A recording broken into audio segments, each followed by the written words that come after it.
What's up, man? Why are you late? Gonna call me out like that? Just helping segue. So I just went to what might be my new favorite, like old school business ever. Okay. And I'm so excited about it. Knife sharpening. Okay. Say more. Okay, so there's this little business I found on Google Maps. I was like looking for knife sharpening locally. Like there are a bunch of services. My knives have gotten dull as hell. I cook a lot. I need to take better care of them. I was like, I need to find someone to sharpen them. And there's all these services online that like you pay like $60 or something and they mail you a thing. But I just hate dealing with snail mail. And so one day I was like, all right, let me just search Google Maps and see if there's a local business. And I found this company called Bennell Brothers Cutlery Inc. or something like that. Like classic old school business name. And they had 4.9 stars on Google. Like all of the reviews were like, holy shit, these guys are amazing. It costs like $3 to sharpen a knife. They do it in 5 minutes. The guy is so friendly, will answer all your questions. And so I was like, okay, I gotta go to this place. And it's a little out of the way, so it took me a while to get there. But this morning, I put it on my to-do list. I'm like, I'm finally going to go and get our knives sharpened. And I show up. It's this like warehousey, squat looking building. It was hard to find the door. Like the front door is painted over, and there's just a sign that says like all deliveries go to side door. And so I'm like, it was hard to even figure out how to get in. I walk in, and like when I first open the door, I just see like a bunch of people at like grinders, like 3 or 4 people at grinders, and it feels like I'm stepping into a warehouse. And I'm like, am I like allowed to come in here? But then I saw like the counter, and like 2 people were immediately like friendly and like, yeah, come on in, you're in the right place. And just amazing. He sharpened my knives in like under 5 minutes, not even like under 2 minutes.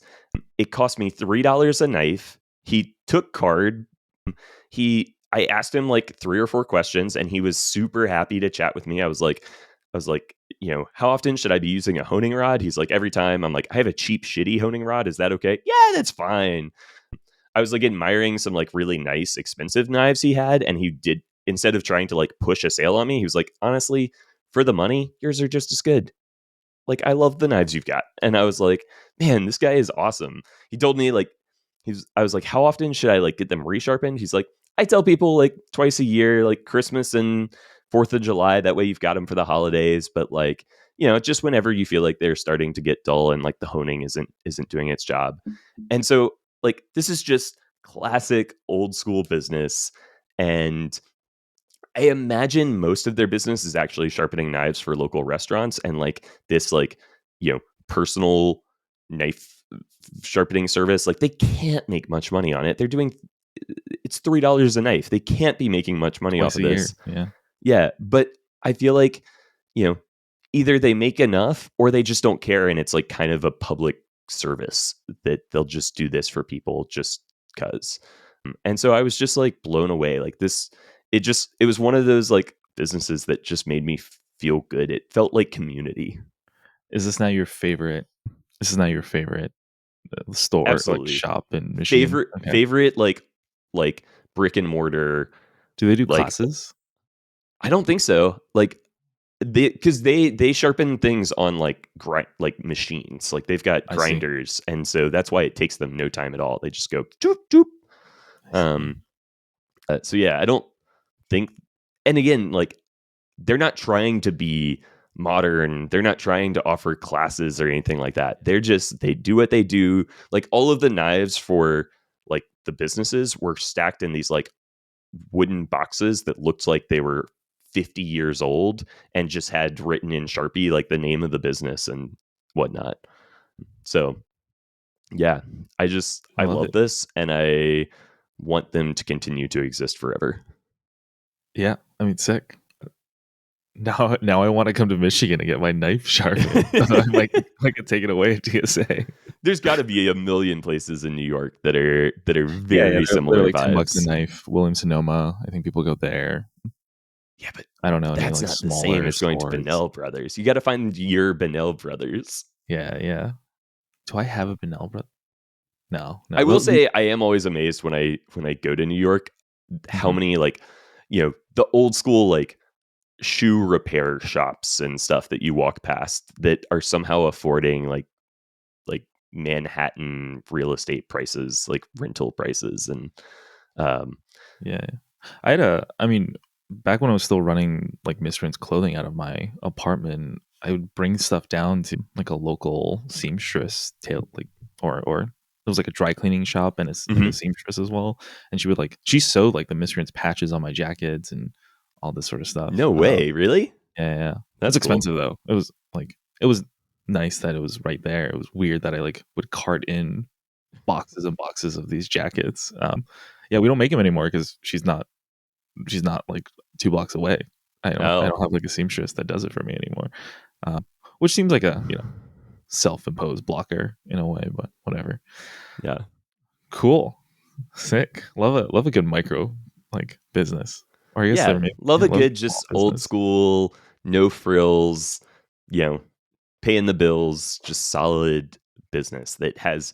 These guys don't give a fuck about Cursor or AI or Yeah. anything. Yeah. Can't get replaced. Like, don't worry about. Yeah. Cool, man. Well, while you were getting your knives sharpened, I was getting my mental knives sharpened. That's the worst segue I've ever That's done on this. That's terrible. yeah, I assume you're talking about MicroConf. yeah. Sick. That's I And went this is to. what I really want to talk about this episode. Knife Mhm. sharpening is a little aside, but I am stoked to hear all about MicroConf. So yeah, let's jump into it. Tell me everything. Okay. First some background. First two pieces of background. I think this is going to be our first episode doing video. Oh So shit. hello everyone, seeing our faces for the first time. I'm Sean. Hi, I'm Andrew. Cool. We've run agencies. I currently still run one. Andrew sold his a while back. Andrew's doing some really cool SaaS things. I'm attempting to do that sort of stuff. And then second piece of background. Many episodes ago, I think in this season, I was complaining to Andrew about how it's hard to find people who like do this. Right. Hmm. This podcast is always very fulfilling for me, and we've done it for a while just because like you and I get to talk to each other about like micro SaaS or bootstrap SaaS or indie hacking and all this sort of stuff. And all my friends work in tech. They work 9 to 5s and they enjoy their lives and weekends and there's no one else to commiserate with. And also, I feel like when you're a founder who's like in this spot of like you've built some amount of a business, it's off the ground, it's some modicum of success. You've reached some modicum of like success in that way. Like you're not in the same like grinding for your first user stage slash you're doing your first startup, but you're not at like Unless Silicon you're like Valley me and YC. you're restarting everything and absolutely grinding for your first user. But yes, continue. Sure, Go sure, on. sure, sure. You do have one paying user, just for the Yeah. record. But also, but it's not like your first. It's not like baby's first like to do list app, right? Yeah. Versus like Yeah. it's Yeah. also Yeah. like neither of us have like VC funding. We're not sort of like in this like we have investor report like boards to report to and all that sort of stuff. So it's a very different thing, and we're sort of in this like set of like weirdos on the internet, and neither of us are like Peter Level's amounts of indie hacking success either. What I'm getting at is I was complaining to you, and then you were like, maybe check out MicroConf. And a really nice guy who runs, one of the people that runs MicroConf, maybe the main guy, Rob, Not uh, maybe the main guy. the main guy, yeah. Rob Walling. I guess it came across his inbox via Arvid's Podscan and DM'd me, and he was like, "You should come to MicroConf." Yeah. And And for I some think reason, I was like, specifically you were saying like you felt like you mhm, shouldn't go to MicroConf. Like you were kind of pushed back on me and you're like, I don't know if I'm really the right fit for MicroConf. I don't know if they would want me there. Like for I'm an sure, agency guy primarily and then do SaaS stuff on the side and like they're SaaS people and Rob was just like, no, come to MicroConf. Like we yeah, want you there. Everyone like you will find a place there. for sure. Which I still didn't listen to until you convinced me to go to MicroConf. So I bought a ticket after the early bird pricing. So thank you for pushing me as well.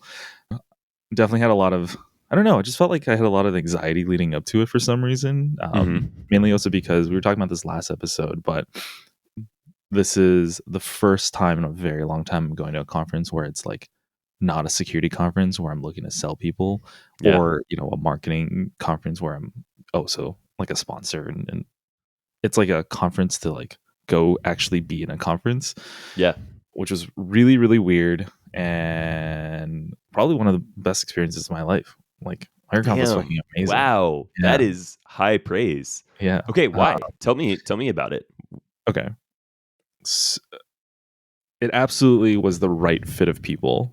Cool. Definitely felt like I found like my tribe of people. You should definitely come next year. I want Screw to the high so school bad. robotics team. They don't. I mean, that's a maybe I first just need time. to go to Europe. I was talking to Rami, and I think he's going to go to Europe in September, the MicroConf Europe, Yeah, which yeah. is apparently in Turkey this year. Istanbul. Yeah. I feel like I need to have some more than $50 a month of MRR before I can go do that, because I'm like, I it's not inexpensive. It's not terrible, but it's not inexpensive. Fair. But maybe I'll push for it. Anyway, sorry. Okay. No, you're good. You should definitely go, whether it's the next American one, or the Turkey one. I think one, it's definitely people who are like us. Arguably, some people of us who are farther along or have, Sure. maybe have sold one, or sort of doing this thing. Even people who have like just bought some people who are like doing entrepreneurship through acquisition. Cool. Some people who are also like agencies looking to kind of maybe transition, and everyone is incredibly inviting. There were 236 people in New Orleans, and I think also the conference is really run as like at least 50 to 60% a like go meet people sort of conference. Yeah. Whereas I I've think a heard lot Rob of talk about that on Mhm. Startups for the Rest of Us, like them being very, very intentional about like not overloading you with talks and tracks, and Mhm. like trying to make sure that they are creating opportunities for connection and collision. Yeah, 100%. And like forcing you to like talk to new people as well, which is great. Love There was like a that. whole like they called it like micro excursions. Like Hmm. we broke up into groups. We went to go do different types of things: food tour, Cool. bar tour, etc. Yeah. Which ones did you Um, pick? Because usually I there's like several and you get to pick a couple, right? Yeah, I went on the quirky tour Quirky to tour? learn. Yeah, it was a walking tour. It was a walking tour through the French Quarter. Cool. Guide was bringing us along, and then it was like free drinks Nice. during that time, so it was good. Every night has a reception, which is awesome. It's like a great time to like catch up and chat with people. And yeah, man, I feel like I've made some genuine lifelong friends there, and I That's also awesome. felt like I could bring some of the expertise that I had and like offer help to folks. Cool. So yeah, it was Sh- cool. Anyone you want to shout out that you really enjoyed talking to? I mean, everyone, but okay.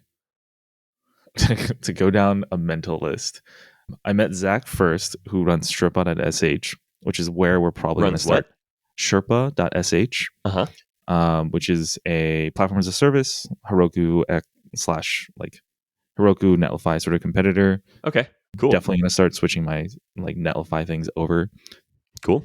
to his thing to Sherpa at this point. They're bare metal, so they're cheaper technically Hmm. than other options. So there was that.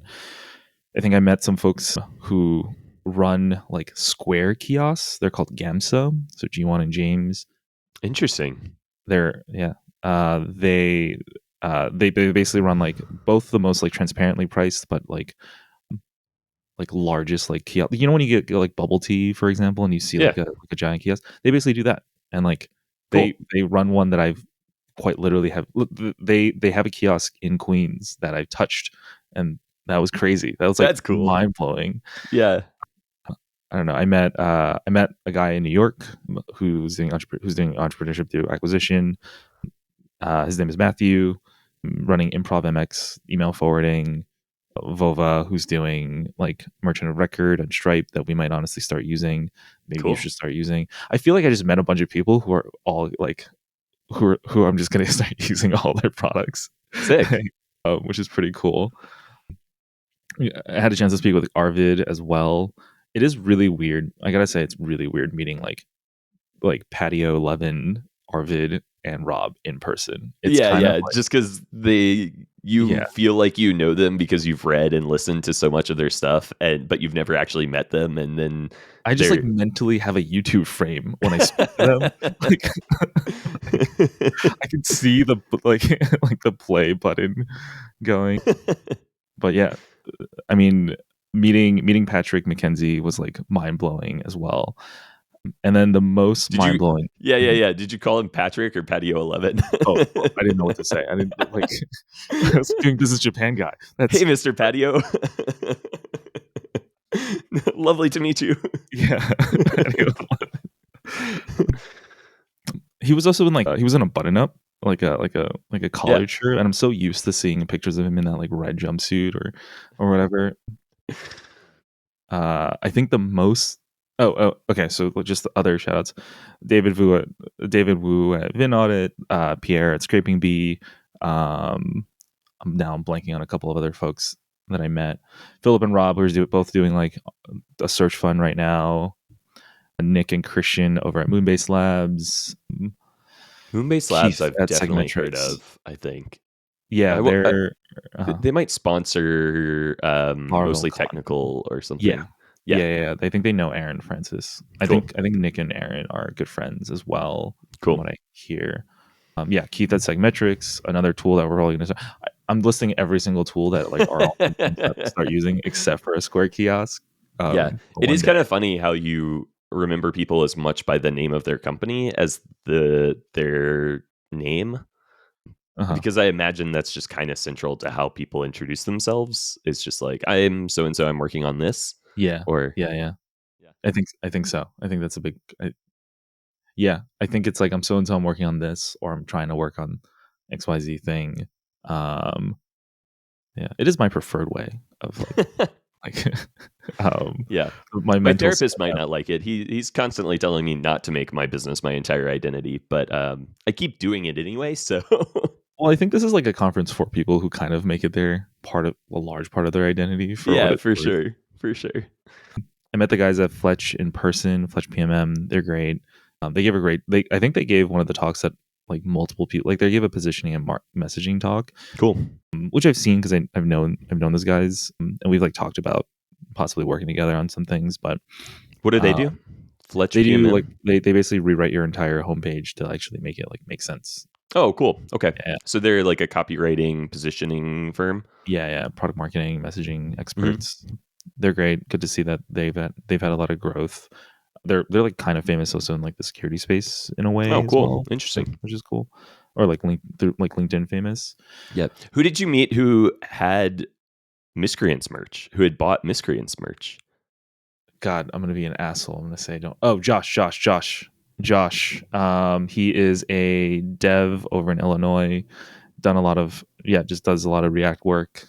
And like it was we were just Had he he was been to talking DEF CON about or something? he went to DEF CON. He went to DEF CON I think Nice. 3 years ago and bought like Cool. 4 of our shirts and like we were just chatting about. I think he wanted to start selling some of his own. Like he makes some Miata merch as well.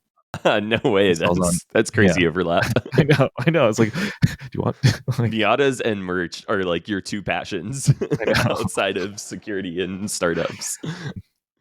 that's true. That's true.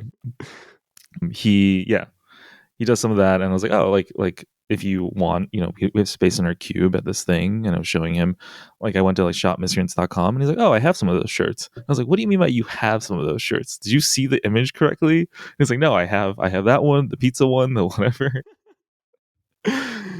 That's wild. Yeah, because like truthfully, I wouldn't have expected anyone. To me, MicroConf is a totally different community than DEF CON, Totally. and so I wouldn't have expected that overlap at all. So it's awesome that you ran in. Not only was that overlap there, you met the person and and were able to figure that out. Dude, I know the amount of serendipity. So okay, that was serendipitous. My old boss when I was an RA, Yeah. who's my like who I reported to. We When keep you in were an touch. RA, you mean in like in college, like Yeah, in a college. yeah, like yeah. Yeah, we like we've kept in touch. She's been like someone that I've gone to with as like a mentor as well. Runs like DEI over at the University of Washington, but she was there. She not at MicroConf. Sorry, she was there for NASPA. Oh, okay. She was in New Orleans. Yeah, she was in New Orleans. I was like, is she Sorry. starting as a SaaS? No. What? No. Maybe, I don't know, at some point, maybe something in like emotional intelligence and stuff. Yeah, I do think there needs to be a more affordable. I've talked about this before. I want to see a more affordable ATS, applicant tracking system, with like some of the DEI tooling built in, because currently to get access to any of the like blind survey stuff, you have to pay for like enterprise tiers of all this shit. So anyway, True. Yeah, that's true. DI so should probably. If she ever wants to start an ATS, tell her to hit me up. I'll let her know.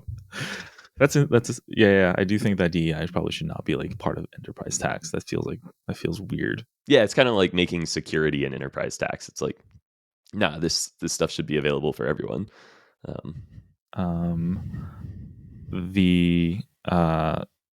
What else? Okay. And then another serendipitous moment was the fact that like I totally forgot my charger at the restaurant, and Matthew had grabbed it for me. And then Matthew has pre-check. I do not. I was dumb and got on the pre-check line by accident. I was just kind of waiting there, and then he just like randomly shows up, like one person behind me. Turns out we were on the same flight. Turns out we were like sitting one row away from each other on the same flight. Nice. And I got my charger back, which is great. My dumbass forgot to bring a MacBook charger to. Oh dang, that's a tough one. But I bought Anyway, cool. I'm so glad you had such a good time. I have one more. Okay. One more moment of serendipity. Just one more person to kind of call out. I'm sure I forgot a bunch of people, but the one that blew my mind the most. Yeah. Have you ever seen this thing called How DNS.works?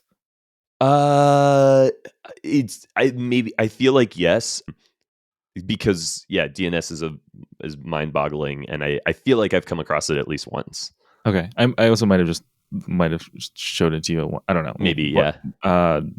It's an online webcomic that kind of is like a couple chapters, and it kind of explains how DNS works through these really cute characters.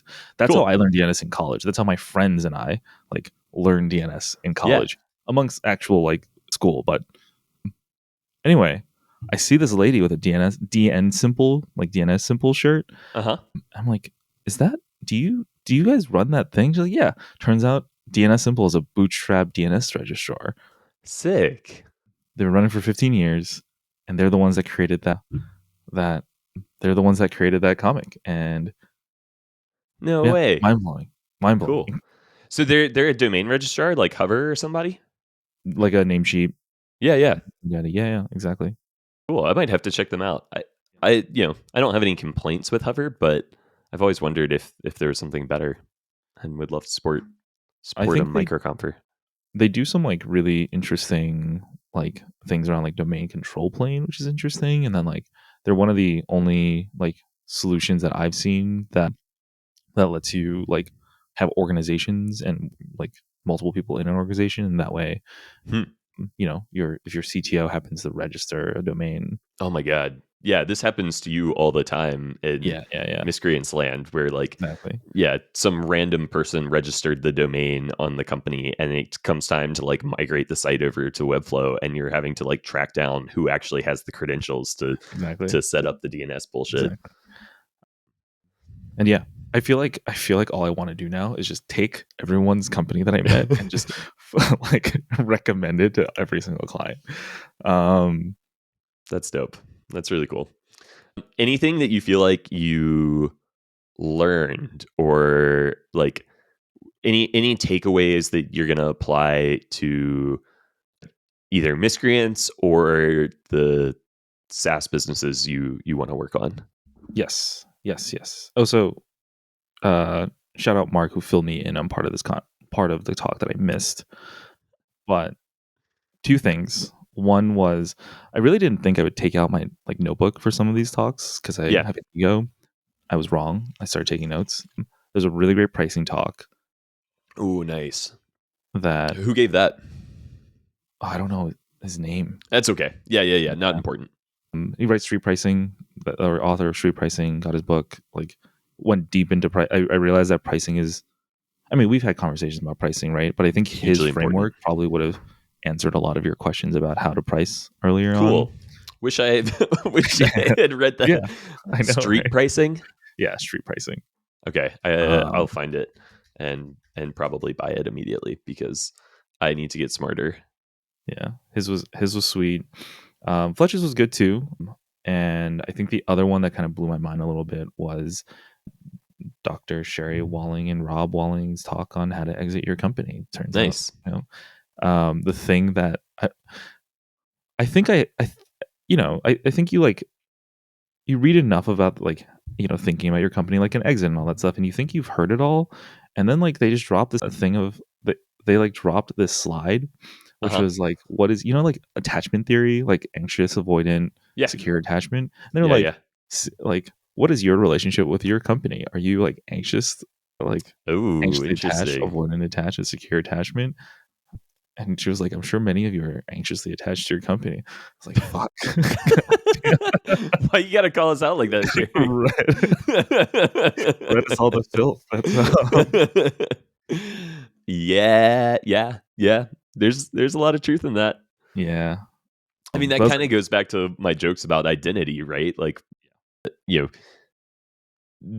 that anxious attachment and like having your whole identity wrapped up in your business, like those two things are very deeply related. yeah, definitely. Yeah, But yeah, that was a little bit of like a mind fuck that I've been trying to think about how to um unravel, but cool. slowly. What were your takeaways from the pricing talk? Do you remember any like bullet points of like, yeah, that you're gonna use? Yeah, definitely. Well, it literally I used it with one of our clients because they're trying to Revamping figure their out. pricing? Exactly. Well, Sick. rather they're like launching a platform out of a services company, and like I was like, Oh, okay, nice. are we core and more? Are we a la carte? Are we going to price based on usage or whatever? And I think pricing is a part of product marketing, and arguably probably one of my like weaker parts of Hmm. product marketing knowledge. But I think just like he had a scale of like simple to flexible, and sort of explaining like getting an idea of like how to articulate just different ways you do pricing, such as usage based. Well, usage based I knew, a la carte I knew, but like and good, better, best I knew, but like core and more was like a good unlock as well. What is core more? You buy a core platform, but then there's like add-ons that you Add-ons? purchase. Oh, yeah, yeah. I was like a nice way to kind of talk about it. Let me see. I took pictures of the slides. Is how I much? just signed up for a new product yesterday, and they heavily leveraged like add-ons in their sign-up flow to try to increase Oh, cart nice. value, which was interesting to see. You know I haven't seen that in like a tech product in a long time. Mm-hmm. Sweet. It a Um, little bit gave me the ick. It was a little bit like, come on, why are you making me pay more for this shit? mhm. I like just let me pick a bundle or something. It a little Yeah, bit gave me the like, stop trying to upsell me yeah. That is. feeling. Yeah, I wonder what he has to say about that. Yeah, I feel like upsells have to be sort of timely for that to work well. Yeah. Oh, the other thing that one slide that was really great, and I think I've often felt this way about messaging with some of our clients. This idea that like, does this thing save you time or not? Hmm. And he had a really good point of like time savings in B2B is just table stakes. People don't buy because no one buys software to spend more time. So it's kind of Mm. useless if your website's main value prop is we help you save time versus the other things that matter are like product quality, expertise, responsiveness, integration, stuff like that. Okay. So you had like a B2B value I was worried pyramid. he was going to say you have to like make people more money in order to be valuable. Yeah. Yeah. No, it was which is arguably also tables like the whole like B2B tools help you either make money or save money is also like another table stakes. That's really interesting. That feels like kind of an effect of the maturity of the SaaS market. Like Hmm. I could maybe this is wrong, but I imagine that like initially that value prop worked better, and then at a certain point it's like, yes, that's what software does. It saves me time and helps me make more money in some way. So stop Mhm. talking about that and start talking more about like the specifics. And like at one point in time, like the best advice was like, don't get too into the specifics of like, you know, Mhm. integrations or whatever. But yeah, it feels like, I wonder if that's a side effect of like talking to a more mature, more educated market. Yeah, I wonder. I mean, I'm sure messaging and pricing has changed. I mean, I don't think we even had usage-based pricing until I guess Stripe was always that in a way, although that was like more commission-based and less like per Yeah, engage or something. hosting was often like kind of usage based. Like Yeah. as long as there was hosting, bandwidth was like kind of a part of hosting costs Mhm. and stuff like that. Mm. Any APIs were always, largely usage based. Yeah. Yeah. But I think a lot of the stuff I also just learned was like just out of the talks and Hmm. in conversations with people. I think a lot of people were very open about things that they're thinking about, things that they're playing around with, but also just like the ins and outs of, like, for example, I learned things about the hosting business that I had no idea about, right? Like the margin that companies have on bandwidth, for example. Bandwidth is super. I think I maybe instinctively knew this, but never confirmed with someone who actually has done it. But Yeah. like bandwidth is actually super cheap, and anyone who's charging you for bandwidth is kind of ripping you off. Uh, Yeah, that checks out to me. I feel like I would have expected that. yeah, Yeah. but otherwise, I mean, great food. It's New Orleans. Had a Nice. beignet. How do you say it? Beignet. Beignet. Had a beignet. That was good. A lot of so much crab. Yeah, Lots everything of had crab seafood. in it. Yeah. Crawfish. Did you try any gator? No, but I've had gator in the past. Okay, cool. Yeah, Cool, yeah. cool. It's always just kinda tastes Honestly, like it's uh fine. It's a little chewy. So, that's yeah. pretty much the sentiment everyone I think has. Yeah, shrimp and crawfish are so much better. Yeah. But yeah, now I had a little bit of, like, con depression afterwards, to be honest. I was like, "I don't wanna go home. I don't wanna go back to, any of this." Man, okay. Um, I got to go to MicroConf. I got to make it happen. Either MicroConf Europe or US next year. yeah. And And Austin should also come to MicroConf, by the that would way. be sick. I would For love those for of you him who to don't know, go. Austin is Andrew's co-founder. Such Yes, he is. yeah, yeah. Cool, man. Awesome. I'm just so glad you had such a good time. I'm stoked for you that you made so many friends, and yeah, hopefully, yeah, this will be some good encouragement to keep pushing on your product stuff. Yeah. I mean, to be honest with you, like it makes me want to launch all the products like tomorrow. um, um, One day I'm going yeah, to get you to start listening to Startup for the Rest of Us, Rob Walling's podcast. I do listen And to his podcast. I okay, one day I'm going to get you to start internalizing the things that he says on his podcast so that you actually focus on one thing at a time. And I've never heard Rob tell me not to pursue four SaaS startups at once. Just for the record, that's only let's one of his most common yeah, refrains. yeah, yeah.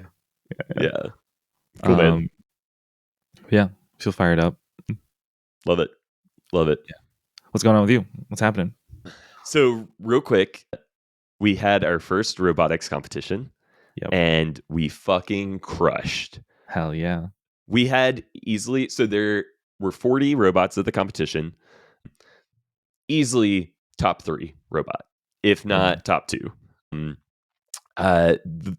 We placed, I think we were after qualifiers. So competitions are structured. You have like 60 or something qualifying matches. You aren't individually in 60 matches. You're in like 10 to 20, somewhere like that, qualifying matches. And then you're always competing in these alliances of 3 robots, so 3 teams together. And so going into playoffs, you have alliance selection to start playoffs. It's like a draft. And so the top 8 teams automatically qualify for playoffs, and then they take turns selecting the teams on their alliance. And if a team in the top 8 gets picked, then like it all shifts up. And so you end up with 24 teams qualifying for playoffs on an alliance. So first really cool thing that happened, we were ranked 4th going into playoff selection. And there was one robot that was like kind of clearly head above the rest. They were ranked in first.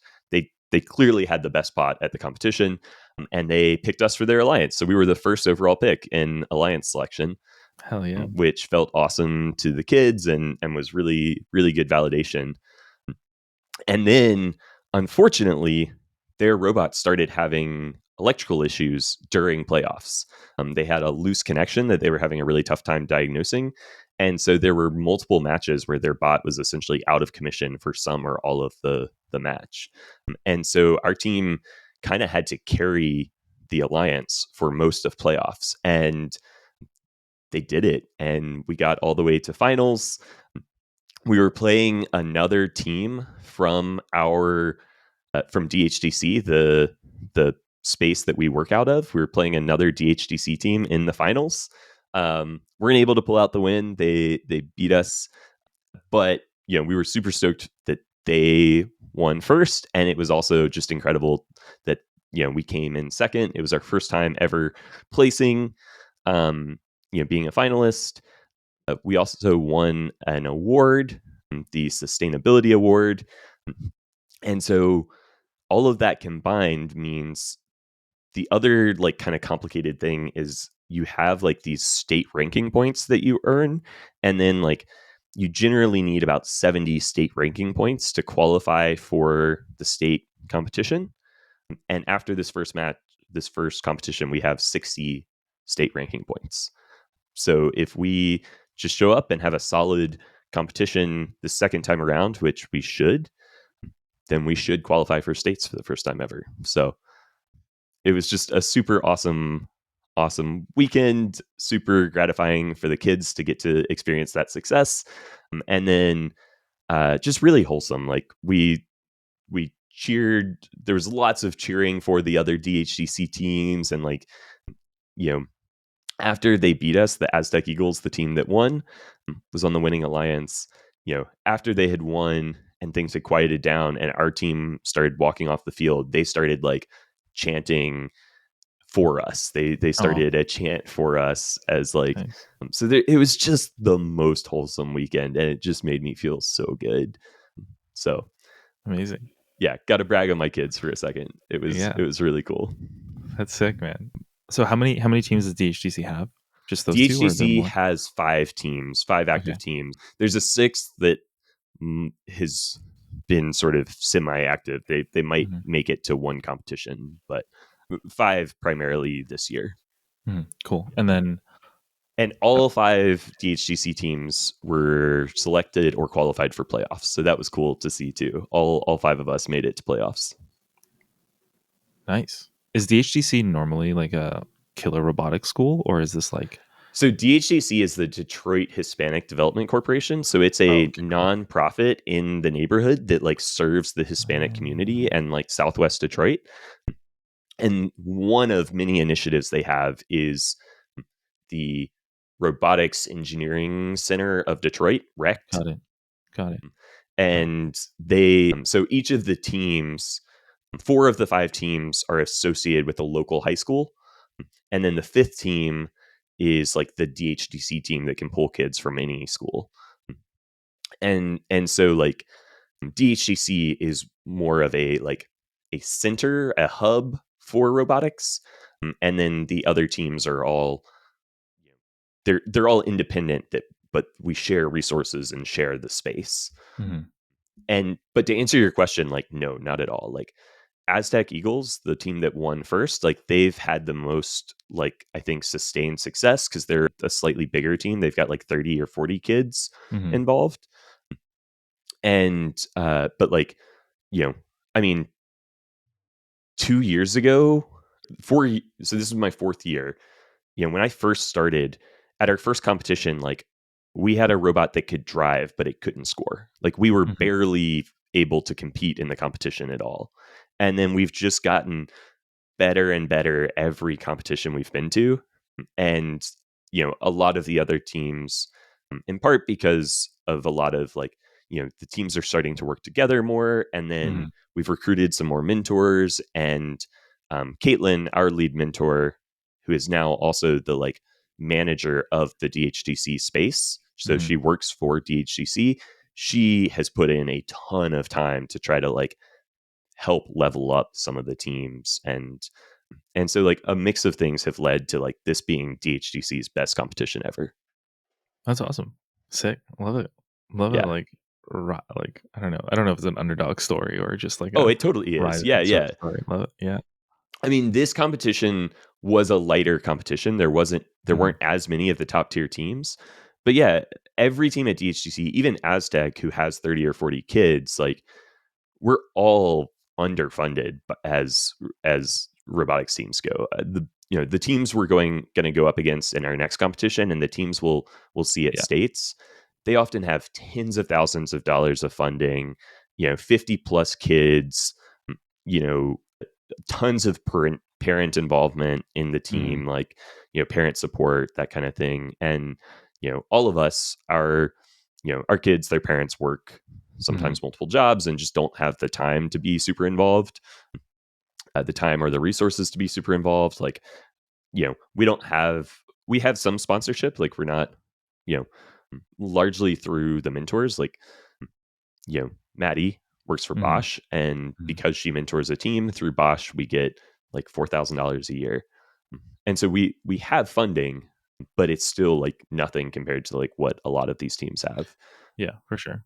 And so I feel like robotics is always one of those sort of things that like funding does play a large part in, for sure. like, Yeah. or can play a Funding. large part in success too. Yeah. Funding. And then like having mentors who've done it long enough to like understand the ecosystem and everything, and then having kids who are engaged and have been involved long enough that you can start, because where you really start to have sustained success and what you really want to get to is like where it's really student led.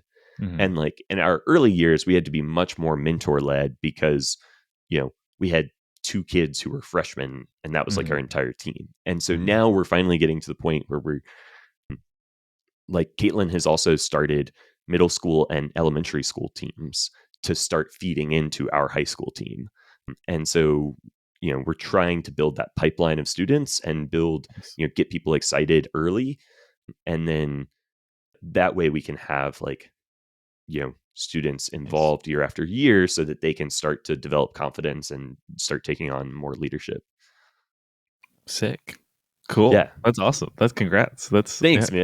Congrats to the kids. Yeah. That's awesome. They were a little heartbroken when we didn't win, which is kind of incredible in and of itself. Cause like, given where we were 4 years ago, where like, it was not a guarantee that we would even make it to playoffs even 3 years ago. Even last year, I think I don't even remember if we qualified for playoffs in our first match last year. We definitely did the second one, but our first competition. Nice. And so like the fact that they're now sad that we didn't come in first is like incredible. For sure. 100%. 100%. Love it. Yeah. Love the DHTC takeover too. Yeah.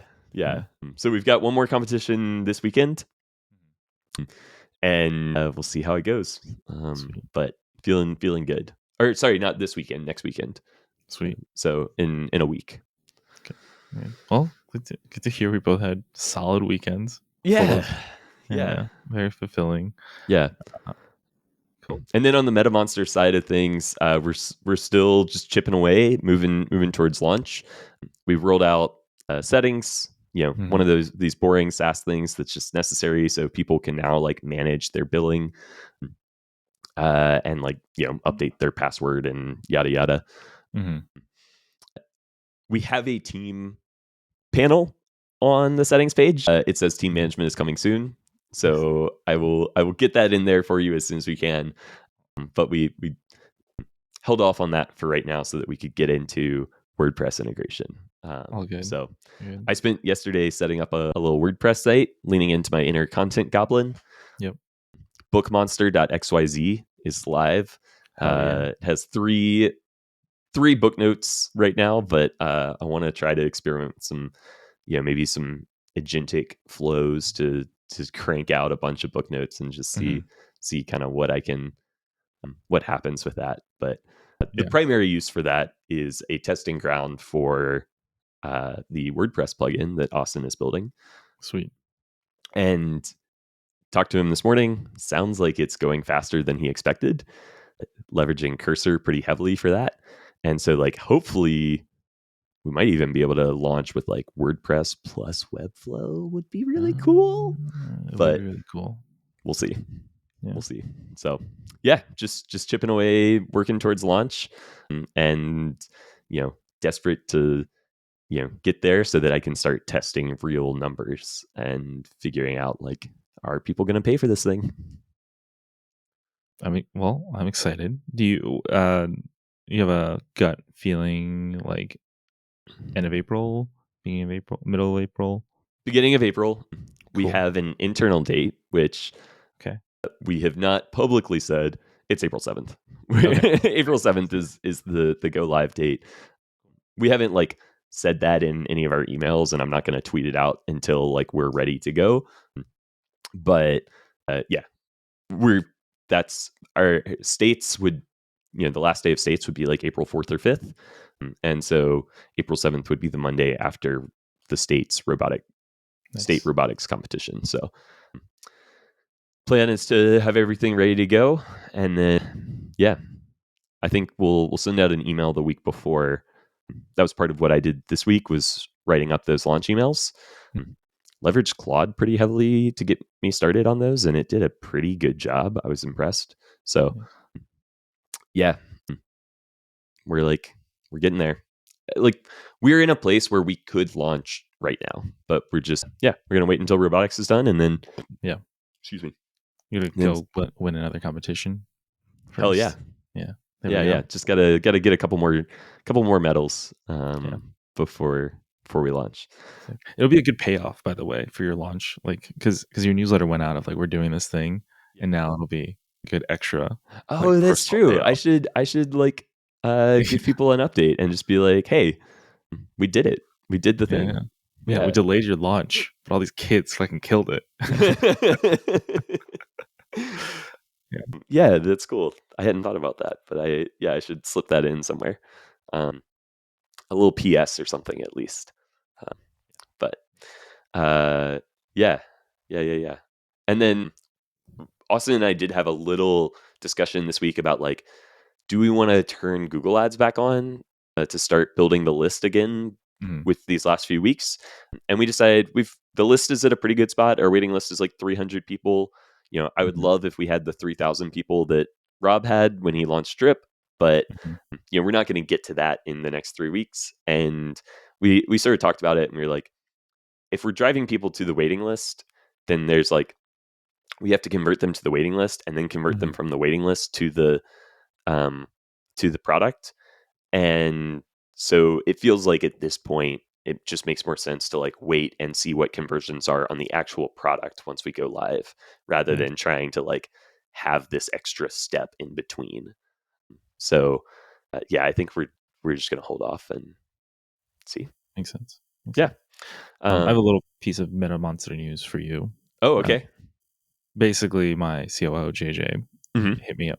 I don't tell her about my software spend until after it happens, when she finds out on the thing. Yeah, but he was like, hey, should we be getting a license of Metamonster? Because it seems like the devs are really, because I don't think like the team's been using it obviously, but I don't think she realized that you had paid for it already. Yeah, and she was like, should we get a license of that, since like the team seems to be using it? So. And you were like, oh yeah, we got a license, and we also got like a killer deal. I didn't say the killer deal part. I just said you should tell her the killer deal part. Okay. Yeah. Dude, I love that y'all are still using it. That makes me so happy. I need to add a new user. We hired a new dev. Great. So, great. Yeah. If you just get that team done. I should get the team management done. The only part that's going to be tricky is like, what do we do to team members when you delete them from a team? Because right now, like, team members are all users are all associated with an organization. And so what I think I'll do is like, if you delete someone from a team, they'll retain their account. And we'll just create a dummy organization for them. like create a new organization called like organization 123 or You can do whatever. like Andrew's org, Yeah. Yeah, we could try to like pull their name from their email or something. Give them like a freemium access sort of Yeah, thing. yeah. Give them, kind of, They stay in the makes sense. yeah. That makes sense. I think that's So, cool. but yeah, it's just tricky enough that to get that flow right that we're dragging our feet on it a little bit. Yeah, no, that makes sense. That makes sense. Yeah, like it's easy to invite people. It's the like, what do you do with people if you have to remove them? Dude, I had this. We had the same issue this morning with another tool that's like something we pay a insignificant amount of money. Like JJ's a guest in the tool, but she's also the account owner. Mm-hmm. What she does, she can't make herself a paid seat, even though we have empty paid seats open. That's so weird. So she has to transfer it to a random person, and me in the org. So then I delete her as a guest because I can't upgrade. I can't bump her from guest to paid seat. Delete her as a guest, and then re-add her, and then retransfer it back to her. That's hilarious. Yeah. So, that is so weird. I ran into something kind of funky like that. What was it? I was signing up for WP Engine yesterday, and they're maybe they do this to prevent spam, but their onboarding flow, like I paid.